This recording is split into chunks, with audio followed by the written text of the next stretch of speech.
Assalamu alaikum. What is up, guys? We are back. It's your boy Effie with Any Action Sportscast, here to go over UFC Saudi Arabia. Robert Whittaker versus Ikram Aliskerov. This was supposed to be Robert Whittaker taking on Khamzat Chimaev in that main event, but Chimaev had a little bit of a tummy ache and pulled out of the fight. His fifth main event he's pulled out of now, and in steps Ikram Aliskerov on 1 week's notice. Was supposed to fight actually last Saturday, and he took this fight, and they canceled his fight last Saturday. And now he's in the main event against Robert Whittaker in the first fight card in history in Saudi Arabia for the UFC. A pretty historical card, in my opinion. And it should be a good night of fights, man. Only 11 fights on this entire card, so it is going to be a quick night of fights. But it's some pretty good matchups on this card, man. I really like that main card. And so, yeah, we're coming off a losing week last week where we made a ton of terrible bets, terrible reads. We lost 4.25 units, so we're trying to bounce back this week, and I know we're going to. So without any further ado, let's get right into the fights. Up first, we have a light heavyweight fight between Magomed, Gadzhiyasulov, and Brendson Ribeiro. Magomed comes in undefeated with an 8-0 record, currently minus 330 on the money line, while Brendson Ribeiro comes in with a 15-6 record, currently plus 255. Now, right away, I gotta say, that line is crazy wide, man. I feel like a lot of people are gonna be looking at this guy's name, his last name, and think, oh, man, he's another, Russian wrestler, and he's gonna grapple. But that's not how he fights, man. Magomed is a clean striker, man. This guy is legit on the feet. He can fight out of both stances, which I really like. I was just watching his Dana White Contender Series fight, though, man, and I'll be honest, guys, he didn't finish the guy, but, I mean, he probably could have. But the guy he was fighting, it was a complete bum, like a complete trash can, unbelievable. I was shocked when I was watching that fight. I couldn't believe the guy's physique. Magomed was better in every single area of that fight. He was quicker. He was more powerful. He had the offensive grappling in that fight. I mean, the guy was a complete bum. I can't stress that enough. So while I am impressed with how he looked in that fight, I mean, the other guy, when he was clinching up Magomed along the cage and holding him there for some few minutes in that fight, when yeah, he looked good. Don't get me wrong. He looked good in that fight. He had the other guy marked up like right away, about a minute into that fight. Magomed had the other dude bleeding from his nose already. I mean, like I said, that guy was a complete bum. But one thing I will say, though, Magomed has legit kicks, man. This guy throws a ton of kicks out there. He can go up to the head really quickly. He loves ripping the body out of that open switch stance, lefty on or southpaw on orthodox. And he's pretty sophisticated on the feet, man. I do like his striking here from Magomed. Whereas Brendson Ribeiro, he's more of a wild guy. I definitely think that Magomed is cleaner and crisper with the strikes. But Brendson is wild, man. So this guy is 15-6, 21 professional fights, and not a single one has gone to decision. This guy is 100% either finishing someone or getting finished himself. 100% finish rate on all of his wins, 15 wins, 15 finishes. And the thing with this fight is if Magomed gets into an extended exchange here and really sits down on his heels and his punches, and he could get cracked. Brendson Ribeiro has a habit of making the other guy throw long combinations and then catching them at the end of them. But sometimes, man, when he's missing, he is missing by a lot, dude. He's missing guys' heads like this much on crazy, super long uppercuts. And I just have a feeling that his striking defense is going to catch up to him. I mean, we just saw in his last fight, he got absolutely slept. He was looking good, for the most part of that first round up until the other guy caught him. And then in that Dana White Contender Series fight, he absolutely slept that dude. So while we did see Brendson Ribeiro get that finish on Dana White Contender Series, Magomed couldn't finish a trash can. So that's definitely worrisome. If you're backing minus 330, man, I feel like you're paying a little bit of a tax because I don't see him being that big of a favorite. And what should be a pretty violent fight, I mean, man, at any second, Ribeiro can just knock this dude's lights complete out. So, in my opinion, Brendson is KO or bust. He's definitely going to need to win this knockout. I don't think he's going to take down or submit Magomed. But Magomed is the cleaner striker, and I do think that he can win a decision for the first time against Ribeiro or eventually catch Ribeiro because, like I said, Ribeiro's chin is up in the air. The end of his combinations, he's leaving himself super open to get hit, and he's coming off getting knocked out in his last fight. So I don't want to say it's a setup fight. It's actually a pretty hard fight for Magomed, and I do think that he wins this fight. I think he wins by second round knockout. But minus 330, guys, be careful. Up next in the bantamweight division, we have a pretty good fight between Kang and Muin Gafurov. Kang comes in with a 19-10 record, currently plus 135 on the money line, while Gafurov comes in with an 18-6 record, currently minus 160. So in this fight, we have the underdog being the bigger guy. So Kang, 19-10 plus 135, but he's going to have a 2-inch height advantage and a 5-inch reach advantage in this fight. And I think that's going to really help him in this fight because, in my opinion, Gafurov, I know he's Tajikistan. I know a lot of these guys, from that part of the world, are going to be getting a lot of money, people parlaying them. And who knows, maybe the judges favor him in his fight here. But I just don't think he's that good. Like, he's not that crazy of a dominant wrestler. He's not the best striker, and his cardio isn't the best. Like, I really think that Kang is live in this fight. The only problem is that he's 36 years old at bantamweight. We just saw last week against Andrade. I picked him to win. I bet on him to win, and I do think that he's had a competitive fight with Miles John. But and you're getting up there in bantamweight. That's just a division where I don't want to be backing older fighters. But I do think that he's the better fighter in this fight. They both lost to John Castaneda, Sexy Mexi, and Kang. In his last win, not his last fight because he lost his last fight, but in his last win, he had a crazy knockout, or not knockout, club and sub where he cracked the dude off his back foot. He was actually getting rocked himself, and then he dropped the dude, goes in there and submits the guy. And before that, his striking looked really good against the Naimov Baccaral. And Gafurov, like I said, man, I just don't see how, where he's that good. I just not impressed. I think that's the best way to describe how I think about him. And so he's minus 160 in this fight. Do I think that he's going to win this fight? Actually, I don't. I'm going with Kang, the underdog in this fight. It just sucks, man. At 36 years old, I don't know if I can bet him in this fight. But listen, if this goes to the decision, if it goes to the judges here, if it goes off 15 minutes, I mean, come on, guys. We all know who the judges are going to give it to. Gafurov is probably going to get the nod. I feel like he's going to be pursuing the takedowns over and over again in this fight. A lot of forward pressure, a lot of diving at the hips here from Gafurov. And I wouldn't be shocked if a lot of this fight takes place along the cage in the clinch, with Gafurov just hugging and Kang just kind of doing those rabbit punches and not really scoring much, either guy, really. And I think that overall the judges probably do see it for Gafurov. But I'm going out on a limb here. I am picking an underdog here, just 2 fights into the card. And it's against someone from that part of the world, man. The Tajikistan fans will definitely be rooting for Gafurov, and probably the judges too. So give me Kang via decision. But man, that's tough. That's tough to definitely go against a guy from that part of the world. But up next, we have a welterweight fight between Rinat Fakhretdinov and Nicolas Dalby. Man, the name's going to be crazy on this card, guys. Rinat comes in 21-1, with one of them being a draw there. He comes in as a minus 380 favorite, huge favorite on this line. Whereas Nicolas Dalby comes in as an underdog, 23-4-1, and he is plus 280. So in my opinion, do I think that Rinat Fakhretdinov deserves to be a minus 380 favorite? No. Do I think that he's going to win this fight? Yes. But we're gambling, guys, so we got to look for perceived value. And the way this fight has to play out, and Rinat has to take this guy down every single round and not gas out like he did in the last fight. Rinat Fakhretdinov is coming off a fight where he dominated the guy in the first 2 rounds, clearly wins the first 2 rounds, and then comes out for that 3rd round, and he has nothing left, man. He was getting lit up by Dos Santos. He actually gives up a 10-8 round in that 3rd round, which makes the fight a draw. He could have won the fight after winning the first 2 fights or rounds. And then he did so bad in that 3rd round, didn't get finished, and he's lucky the ref didn't call it, which ended up being a 10-8. So then you go to the cards, and it's a draw. So he's coming off a draw in his last fight. But he's a good wrestler, man. His Bryan Battle win is aging really good, because Bryan Battle, is ascending in the UFC, and he obviously finished Kelvin Lee, which I don't really rate that high. I had a huge bet on him against Kelvin Lee. Kelvin Lee was coming off surgery, had no knees left, super old, and coming off a huge layoff. And Rinat, schooled him. And Renat's also coming off a grappling match against Craig Jones. So this guy obviously is delusional enough to think that he could beat Craig Jones in a grappling match when he was severely undersized and severely lower level of grappler than Craig Jones. He got submitted. And if you go watch that match, he actually doesn't tap. He goes to sleep twice. He goes to sleep. Craig looks at the ref like, hey, man, he's out. And then the ref goes to pull him off, but Rinat wakes up. So the ref's like, yeah, right, he wasn't out. So then they put him back in the same position. Craig submits him again, and this time the ref, gets an arm and he's limping and he's out again twice. So that's not a good look. But I mean, it's Craig Jones. Craig Jones had 40 pounds on him. I don't know why he took that match. But on the other side, Nicolas Dalby, man, this guy has a crazy ROI as an underdog. I believe he's been the last 6 times as an underdog he has cashed. It was actually kind of crazy to get in front of him here again at minus 380 for Rinat Fakhretdinov, because on the feet Dalby is going to be equal with Rinat. I don't think that Rinat has a crazy striking advantage in this fight. I think that Dalby has good enough sophisticated striking to stand with Rinat for 15 minutes. It's just the fact that Rinat can mix in the level changes that really affects your striking, because you have to obviously down block, put your hands low, and block those takedowns. But man, Dalby's dangerous, man. Actually, if you go back to his last fight, I gave him no chance to win against Bonfim. He goes out there and gets the win as a huge underdog. So, I mean, we've seen this guy, shit in the apple pie, ruin people's parlays and stuff like that. But it's just a matter of, can he defend the takedowns, and can Rinat not gas out? It's actually some pretty big questions in my opinion. So if you're laying minus 400 against Dalby here on Rinat, man, it's worrisome, because we just saw in his last fight him secure the first 2 rounds, no problem, and then gas out and get dominated in that 3rd round. Do I think that Dalby at 39 years old is going to do that? I actually don't. I think that Rinat will take this guy down and will win a decision, but Dalby is durable, guys. He's never been finished a single time in his UFC career.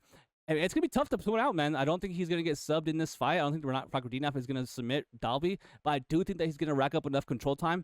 I mean, in that Bryan Battle fight, I believe it was 15 minutes long, 3 rounds, and you got something crazy 14 minutes of control time. This guy's in on your hips, and he's not letting go. If he locks his hands on Dalby, I think Dalby's going to lose a round from there on. But man, I know for a fact that if I were to bet Rinat Fakhretdinov on any parlay or anything like that, when that fight starts about a minute in, my heart's going to be racing because unless he gets him down, man, it's going to be pretty sweaty. So give me Rinat Fakhretdinov. Give me him to win via decision. And like I said, we've got to watch out for Dalby because he cashes as an underdog at an incredible rate. He's continuously doubted by the books, and he continues to impress. So I gotta go with the younger guy here. I think he does have a huge grappling advantage. Give me Rinat Fakhretdinov to land those takedowns and then win that fight via decision. And up next, we have a late replacement fight. We have a featherweight fight between Magomed, Naimov, and Felipe, Lima. Naimov comes in with an 11-2 record, currently minus 125 on the money line, and Felipe Lima comes in with a 12-1 record, currently plus 105 on the money line. That is a very interesting fight because we have a UFC debutant taking this on short notice in Felipe Lima. Felipe Lima was actually a champion in a different organization. I believe it's called like Octagon MMA. It's overseas. It's actually a pretty good organization. If you watch their fights, they have crazy like sellout arenas. Pretty cool to see. And he's actually a bantamweight champion in their organization. And he vacated, the belt. Obviously, they let him, flip to the UFC. But as going up a weight class on short notice. But he's skilled, man. Honestly, like skill for skill, I actually like Lima more than Naimov. Naimov, very durable, very good wrestler. Pushes a crazy pace.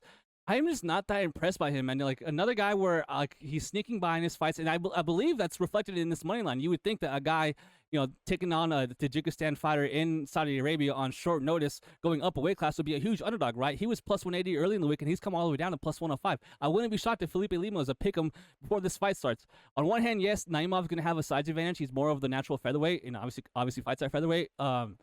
But man, if you give Lima 10 more pounds, not to cut, like how will he look? How like maybe the 10 pounds will help him, but he is on short notice here. But he also had a fight coming up in July, so it's not like he wasn't in camp. This guy was in camp. We're getting ready for a title fight, and which I'm assuming was gonna be 5 rounds. Whereas Naimov, he was supposed to fight. I believe it was I forget the guy's name, but it was supposed to be a really good fight. I want to say Mel Bagdasarian, which would have been a good fight. I think believe that line was a pick 'em. But here we have Naimov at minus 125. It just comes down to can Lima get him off him. I believe Naimov is going to be shooting like crazy in this fight, trying to grab Lima. I don't think he's going to be wanting to fight this fight on the feet for as much as he does. I know we saw him have some pretty good power early on in the UFC, but some of those wins are a little bit suspect, man. In his last win, Eric Silva, tweaked his leg, like injured his leg, and he was like minus 1,000 in that fight. So even if he didn't get injured, Silva was probably going to get wrecked, had no chance in that fight, kind of a setup fight. Before that, he cheated like crazy against Intended Wood, like absolutely cheated insanely, grabbing the gloves, grabbing the fence, grabbing the shorts. This guy is a straight Team Elliott style cheater. I mean, you got to do what you got to do to get the win, but man, we're in Saudi Arabia again, so maybe they let him cheat some more. And then before that, he got a knockout win against a dude where he was losing the fight up until that knockout. So 3-0 so far in the UFC, looking to go 4-0 against a guy making his debut going up a weight class. At minus 125, I get it.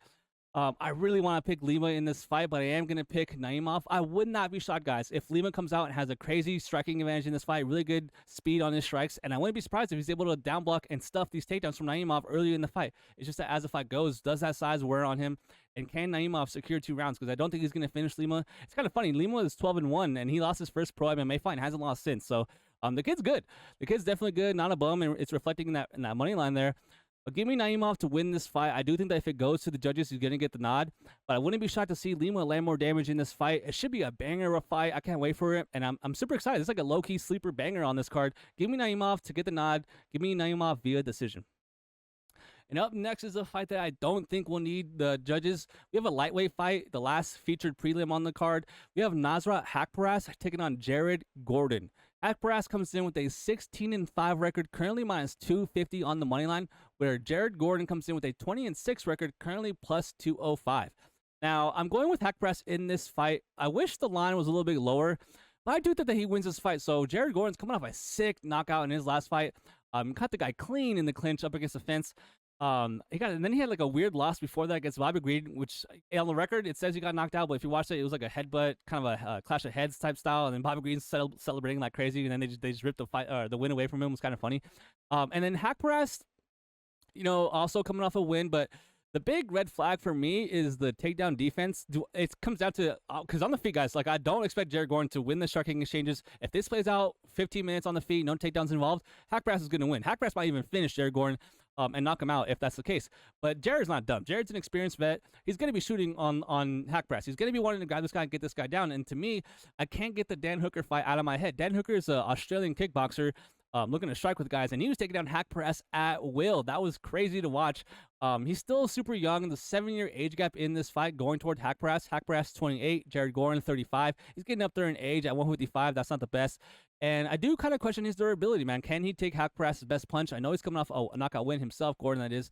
But he's getting up there in age, man. Give me Haqprast. I think he does clip Gordon at some point in this fight. I wouldn't be shocked if it comes late. But if it does go all 3 rounds, I definitely expect that Haqprast is going to be the winner of this fight, landing more damaging strikes and really hurting Gordon more throughout this fight. Then Gordon will have success, with those takedowns. I just can't see Gordon winning this fight if he doesn't take down Haqprast multiple times. So I don't think he will. So for that reason, give me Haqprast to win that fight.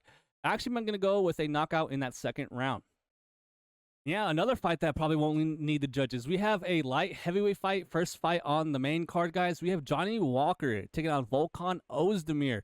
Walker comes in with a 21-8 record, currently -110 on the money line, and Volkan Oezdemir comes in with a 19-7 record, currently -110 on the money line. So pick 'em odds here. Going to be a close fight. It's obviously showing on the money line. I'm going with Volkan Oezdemir in this fight. I've never been high on Johnny Walker, man. I think he's chinning. I think he's super wild and long with his striking. He's a sneaky good grappler. I feel like he doesn't get enough credit for his grappling. I think that Volkan Oezdemir is just more of a complete fighter. I feel like he can put out the output and really hurt Johnny Walker in this fight. And if he does want to take the fight down, I think that he will be able to get down Walker and then hold him down. So, a relatively volatile fight. These guys are going to be swinging leather like crazy. One thing I got to mention is the new gloves. You seem to be having like no finishes now with these new gloves. Like no one's getting knocked out. It's kind of crazy. But this one should be a good test for the new gloves because someone should definitely get cracked in this fight. Give me Oezdemir to knock out Walker or even win a decision because if Walker doesn't get knocked out, I feel like Volkan is going to have more output, more work than Walker. I feel like Walker's UFC career is coming towards the end here. But Volkan Oezdemir is the older fighter, man. He's 34 years old. Walker 32. Man, close fight. This one's tough. I feel like I don't have the best read on this fight. Could go either way. Give me Volkan Oezdemir to win this fight. Man, I actually am kind of talking myself into a decision here. Give me Volkan Oezdemir to win via decision. And up next, we have a middleweight fight between Shara Bullet Magomedov and Jailton Lutterbach. Magomedov comes in undefeated with a 12-0 record, currently -260, while Jailton comes in with a 38-9 record, currently +210 on the money line. Absolutely crazy amount of experience. So let's start with Magomedov here. Obviously the favorite, from Russia. This guy has one eyeball, crazy, awkward looking guy, but he's a striker, man. He's not like some sort of Dagestani wrestler like Islam and Habib and them. He's a straight kickboxer. This guy cannot grapple. One thing that I love doing with the UFC is after the fights end, I like watching Dana White's press conference if he does one, and just to see how he talks about fights, how he summarizes fights or people's performance. And with this guy, Magomed won his last fight, and then he's on the mic talking about give me someone ranked, give me the title, I'm ready for the title. You know how they are. And Dana kind of laughed at him. He was like, dude, first of all, you need to learn how to defend a takedown and you need to learn how to get up. Because that's the thing with Shara, dude. This guy is dangerous on the feet. What's weird about him on the feet is that he throws way more kicks than punches. This guy loves throwing kicks. Obviously a kickboxer. But his hands aren't the best. His punches aren't the cleanest, in my opinion. He's very hittable. But those kicks are nasty, dude. He will rip the body. Another guy can fight out of both stances. And this guy's sophisticated with his kicks, man. I can't stress it enough. I really like this guy's kicks. But, man, if you put this guy on his back, you can pretty much hold him. It's super crazy the amount of kicks he throws. You would think that they would lead to some takedowns. But, man, this guy is really risking it with his ground game because if you put him on his back, he's going to stay there, man. In this fight against Silva, he was super active off his back. I will say that he was throwing crazy amount of strikes off his back, throwing elbows, very active, right? It's not like he's just holding, grabbing, waiting for the round end. I'll give him that. He's definitely active in that area. But that's the thing, man. Jailton, there's not that dumb. There's no way Jailton's corner, his camp, all that stuff. There's no way they don't know this. Why go and strike with the guy and give him his best chance to beat you? Whereas if you put him on his back, then now it's your best path to win, So that's the thing. That's not how Jailton fights. Jailton's another striker, another kickboxer. This guy's fighting in karate combat. This guy's actually fighting in a bunch of crazy organizations. I do think that Shara Bullet's going to be the bigger fighter in this fight. Jailton's more of a 170-pounder, whereas Shara Bullet's going to be cutting weight, trying to make 185. He's going to be the more natural, bigger guy. And Jailton has a crazy amount of experience. I'll give him that. But not a ton of MMA experience. A lot of kickboxing and boxing matches on his record. And if you watch him fight, he's good on the feet. He's very quick. But yeah, I just can't go against Shara Bullet Magomedov in this fight. I actually kind of am surprised at that line, -260. I figured he'd be a huge favorite, -300 or higher. And I think that goes to show that people know his, deficiencies in his grappling. I feel like it's just so obvious. He's got cannot grapple. It's kind of crazy. He's from Russia, and like Dana said, like dude, you need to work on your takedown defense. You need to work on your grappling before you're talking about someone ranked or anything like that. Which is why they brought in this guy Jailton to come in and probably lose his fight to Magomedov and give him another easy win. Probably get him on the highlight reel. Probably get him a finish. Giving Magomedov to win this fight via knockout in round 1. And up next, we have a fight in the welterweight division. This should be a very good fight between Kelvin Gastelum and Daniel Rodriguez. Gastelum comes in with the 18-9 record, currently minus 245 on the money line, while Daniel Rodriguez comes in with a 17-4 record, currently plus 200 on the money line. And so I'm going with Kelvin Gastelum in this fight, and I gotta start with Daniel Rodriguez though. I've actually met Daniel a few times in the gym. A super nice guy, super cool guy. But one thing that is crazy to see, I mean, Daniel Rodriguez has crazy chicken legs, guys. Like, this dude's body is insane. He has no shins. If Kelvin Gastelum goes out there and just only throws low calf kicks, I feel like he can win this fight. It's absolutely wild to me that Daniel Rodriguez has no calves whatsoever. This dude skips leg day every single time. But besides that, he's a good boxer. Daniel Rodriguez is a very clean boxer, pretty durable. I know he got finished by Ian Gary, but that was a flush head kick, guys. And another guy on the card, Dalby, he should have beat. I actually think that he got released. I don't know like what was going on. He failed the drug test. I don't know why people aren't calling him PED Rodriguez, because everyone calls him D-Rod. But, you know, he had like a weird layoff, and now he's back.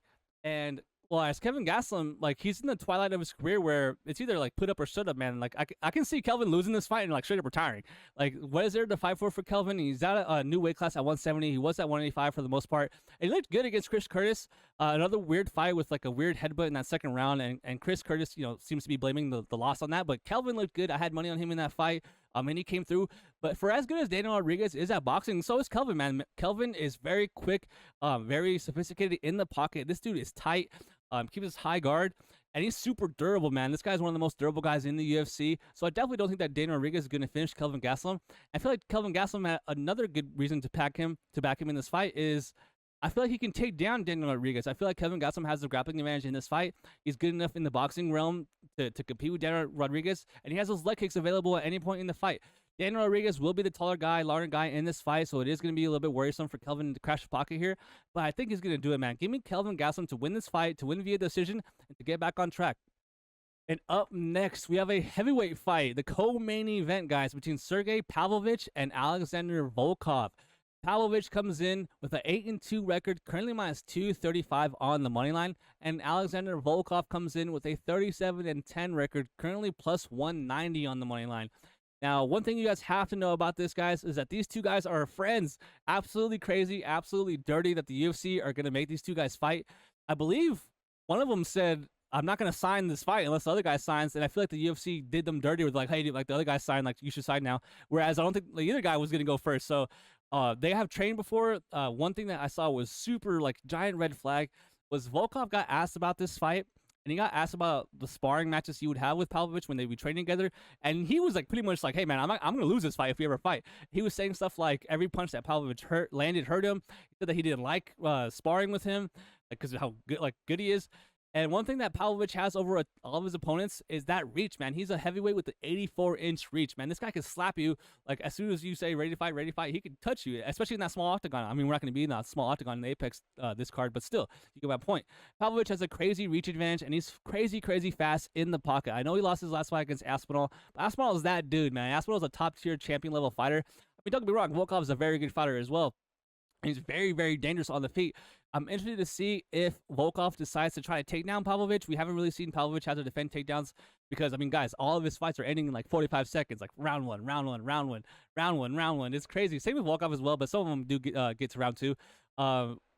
Over is 1.5 in this fight, and considering they're friends, I'm kind of worried that they're not going to go hard at each other here. But it's just the way that they fight. One punch could end this fight. So I definitely like that fight ends in knockout prop. I definitely think that Pavlovich will win via knockout. I think that he gets back on track. And I'm super high on Pavlovich, man. I picked him against Brady, Tom Aspinall. And I know he got knocked out, but I think he gets back on track here. It's kind of weird that they're making him fight his friend. But, man, Sergei's put in time before at AKA with DC and them. Obviously knows that his deficiency in his grappling is what's going to cost him further on in his career. I still think that he's a champion level fighter. So give me Pavlovich to win that fight, to win via knockout in that second round, which is actually kind of crazy for him. And, yeah, now it's time for the main event, guys. If you haven't already, do me a favor. Hit that like button. Hit that subscribe button. And let's get into the matchup between Robert Whittaker and Ikram Aliskerov. So Robert Whittaker comes in with a 26-7 record, currently minus 155 on the money line. Ikram Aliskerov comes in with a 15-1 record, currently plus 130 on the money line. So this line has been moving. Whittaker was around minus 130 earlier in the week. Now it's getting pushed to minus 155, and I think that that's going to keep going and going and going up until the fight starts, because on one hand, I expected money to come in on Aliskerov. People are going to see his name. They think, oh, another Russian. We're fighting in Saudi Arabia. Give me the Russian. And not really looking to the fight. But money's coming in on Whittaker. It's coming in fast. And I agree, man. So I put up a tweet earlier this week. I was like, how the hell? I mean, why is Whittaker only minus 130? First of all, I think he's better at fighting than Aliskerov is. But Aliskerov has a ton of things not going in his favor. Every single person that you're going to talk to about this fight is going to say the same thing. This guy was supposed to fight last week. He was supposed to fight a bum, Tricali, right? That fight was probably going to last 50 seconds. Ikram was going to win in like legit 50 seconds. The other guy was a complete bum. So Hamzat pulls out of the fight. So now it leaves this main card without a main event, really. And the UFC is going on the phone. They're calling people. And Ikram accepts. Ikram accepts the fight last Thursday. And he was during his weight cut. He's trying to make weight to weigh in on Friday morning to fight on Saturday. He takes I believe it was Thursday night. He takes the call, accepts the fight against Whittaker. Huge opportunity. Why would he not? Especially because he's about to fight some bum on the Apex card. But then this is the problem. He was cutting weight for one, actually I don't like. And then he's flying over to Saudi Arabia. And I get it. He's Russian. And he's like from that part of the world. But like, man, jet lag is real. I don't care who you are. Jet lag is real. Cutting weight's a real thing. Like that's really bad for you to do 2 weight cuts in 7 days. We all saw what happened to Tony Ferguson in that Gaethje and Habib, match setup. But man, like Ikram is 15-1, right? All finishes, guys, 100% finish rate, and he's 2-0 in the UFC. His 2 wins are suspect to me, man. Phil Haas is one of he knocked him out, right? So Phil Haas is one of the worst chins ever in the division, ever. Like, Phil Haas is a great fighter. If Phil Haas had a good chin, man, he could be top 5, top 10 in the division, but he has no chin. He has a glass chin. That's the one thing everyone knows about Phil Haas, is that he can't take a punch. So if Ikram sleeps that guy, and it's like, yeah, like good win, like good knockout, but that guy's been knocked out by a million people before, and he's getting rocked by all the shots he takes. And even in that fight, man, he was swinging from air, like he was missing wild. And if you even watch that finishing sequence, man, Ikram's throwing himself out of position. He's flying, like he's throwing hooks, falling over, getting back up, throwing another hook. I mean, he's wild. Like, it's not, like, crisp, like, crazy, like, slick striking. Like, this guy's just going forward, going crazy. And then he fights Warley Alves. I mean, don't get me wrong, respect all these guys, but he's not that good. And he was on short notice. So, like, yeah, he didn't finish him, too. But, man, that's 2 fights where I'm not really that impressed. And now you're getting Robert Whittaker. Like, are you kidding me? Robert Whittaker has lost 2 times in the last 9 years. And they're 2 champions. Like, Dricus beat him and Adesanya beat him. Like, what are we doing? Or, sorry, he's lost 3 times, but 2 of them to 2 guys. Like, that's 2 guys that have beaten him. And Ikram's just not on that level, guys. The one thing that everyone's saying is Whittaker's chin, his durability, his chin. I mean, to me, Whittaker's one of the more durable guys in the division. Like, how are people saying this? Like, yeah, he got hurt by Dricus, but Dricus is the champion, man. The more red flag to me was that throw. Dricus threw Whittaker down and then beat him up. Like, he cut him open instantly with an elbow. And the easiness of that takedown for Duplessis over Whittaker is a huge red flag. No, don't get me wrong. Like, that's not a good look. But Ikram, dude, he's never been out of the round, or never been to 3rd round. And that's another thing. Ikram was scheduled last week to fight a 3-round fight, and this is a 5-round fight. If Whittaker can withstand 15 minutes of this fight, I don't see how he's not cruising in round 4 and 5. Give me Whittaker to win this fight. I'm contemplating going huge on Whittaker this week, man, but obviously Ikram has finishing upside in this fight. Very dangerous striker, pretty good wrestling. But man, give me Whittaker, man. Give me Whittaker to win this fight. I feel like it's a huge step up in competition. Obviously, this is the best fighter that Ikram's ever fought since Hamzat. He's 15-1. The only loss he has is to Hamzat Chimaev.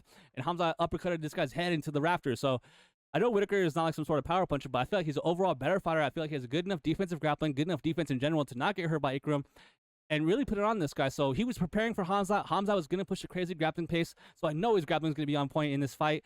And the striking, man, it's not even close. So give me Whittaker to win this fight. I'm actually super confident he wins this fight.